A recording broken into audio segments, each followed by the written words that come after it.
Bring us up to speed on all the developments that you guys have been up to. Yeah, you're right. There has been quite a lot, which has been super cool. Probably the biggest announcement that came out of here was this VR project that we did with JR, who was a photographer that had shot the cover of the Sunday magazine. And I think what was so wonderful about it is it showed how we can use VR to integrate in what we do every day. So for example, with that being a photograph that you experience in print, and then there's a whole digital side and world that it gets to be expanded with virtual. So I think it was a really good example for that.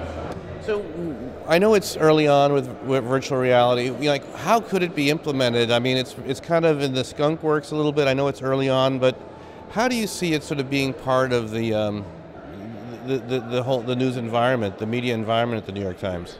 I think it will happen. I think all organizations will end up embracing it, but you're right, it is very early days in terms of how that content is distributed, who's going to be producing players that can get embedded on each other's sites, that can be able to show the experiences. There's a lot to work out. There's major players like Google and people like Chris Milk who are working on developing players that will allow you to experience it. So until that really happens and becomes something that everybody can have access to, the growth will grow enormously after that. But at this moment in time, in terms of how we think about it, invest in it, and think about how we spend our resources, unless you can really distribute it to many, many people, that's the key that has to be turned first. So we are looking at that incredibly closely and talking to Google in terms of what their plans are with the YouTube VR player and so forth.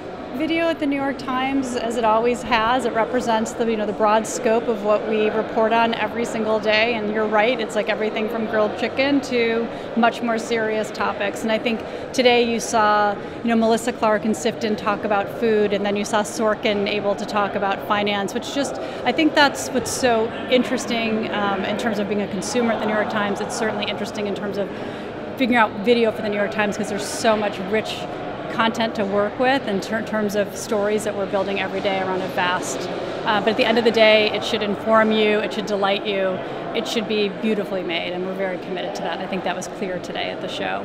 We want to be able to be authentic to who the New York Times is, and I think that we're continuing to explore that and what it means for video. It's very clear in photography, it's very clear in print. Video is a new medium, VR is video is a new medium, but VR is really a new medium. So what does that expression look like is something we're always playing with in terms of how experimental can we be?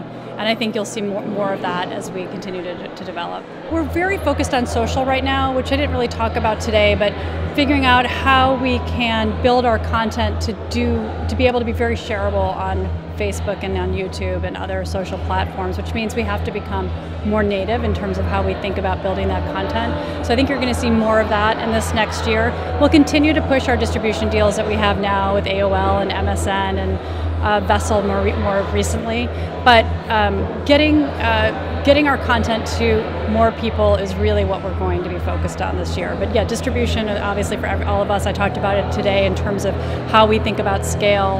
And for the New York Times, we feel there's more value in every click than there is probably at any other platform in terms of the amount of engagement we get from that click. So continue, of course, to always support how we grow video even on our own platform.